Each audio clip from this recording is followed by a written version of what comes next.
Donc là, on va appliquer exactement la même méthode pour z'.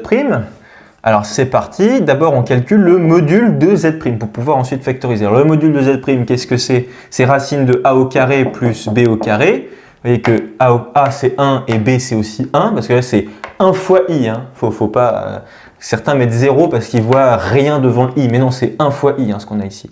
Donc votre résultat, le module de z, c'est racine de 2.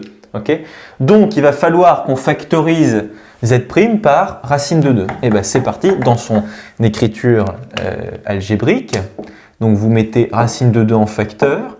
Vous divisez par conséquent la partie réelle et la partie imaginaire par votre module. Vous voyez, 1 sur racine de 2 plus i sur racine de 2.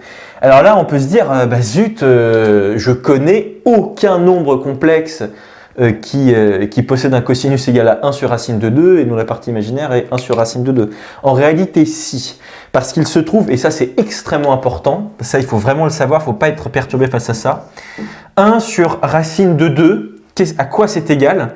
Eh bien, je vous conseille, pour bien faire apparaître ça, de multiplier en haut et en bas, donc au numérateur et au dénominateur, par racine de 2.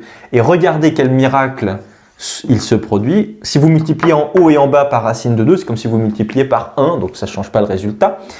Et donc vous allez avoir ceci. Okay, donc vous allez avoir racine de 2 sur racine de 2 fois racine de 2, et donc ça va vous donner racine de 2 sur 2. Parce que ça va vous donner racine de 2 au carré, et racine de 2 au carré, ça vous donne bien 2. Donc en réalité, ce que vous avez ici, c'est, je vais l'écrire juste là, c'est, alors racine de 2, toujours c'est le module, fois racine de 2 sur 2 plus racine de 2 sur 2 i. Vous voyez?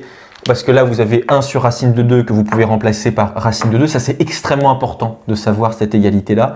Il suffit simplement de multiplier en haut et en bas par racine de 2 et vous retombez sur vos pattes sur racine de 2 sur 2. Donc, et là, vous aviez exactement la même chose puisque vous aviez i fois 1 sur racine de 2, et donc ça vous donne bien cela.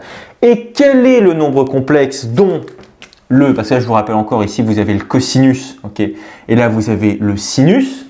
Okay, vous devez faire apparaître un cosinus et un sinus. Quel est le nombre complexe qui possède un cosinus égal à racine de 2 et un sinus aussi égal à racine de 2? C'est pi sur 4. C'est pi sur 4. Vous vous en souvenez, ça c'est vraiment très très important. Si vous n'êtes pas à l'aise avec ça, encore une fois, dessinez-vous le cercle trigonométrique. Il ne devrait pas y avoir de problème, hein, mais c'est vraiment à connaître sur le bout des doigts ça. Donc, maintenant, nous, comme on sait que ça là, cos θ plus i sinus θ, c'est égal à quoi? C'est égal à ei sinus θ. Eh bien, c'est super, on va l'écrire en rouge. Voilà, racine de 2 fois exponentielle i pi sur 4. Voilà.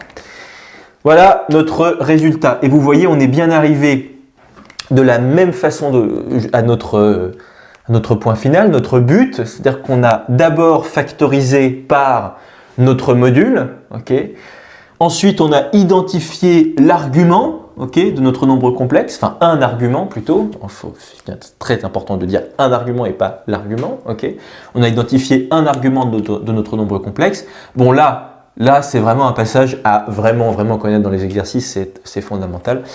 Et ben voilà, on y est arrivé. Donc vous avez bien module de votre nombre complexe multiplié par ei pi sur 4. Et ici, c'est un argument de votre nombre complexe. Il n'y a pas de problème.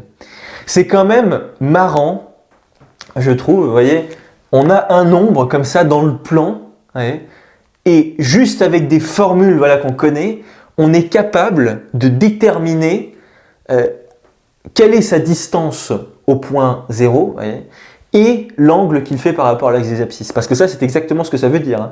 Ça veut dire qu'en gros, vous êtes à une distance de 0 égale à racine de 2, okay, et à un angle égal à pi sur 4, en radian bien évidemment, par rapport à l'axe des abscisses. Voilà, moi je trouve ça quand même assez sympa. Voyez. Vous avez un point et bam, vous êtes capable de retrouver ça. Voilà, c'est tout pour ces exos qui sont vraiment typiques et qu'il faut connaître, dont il faut plutôt connaître la méthode sur le bout des doigts, vraiment.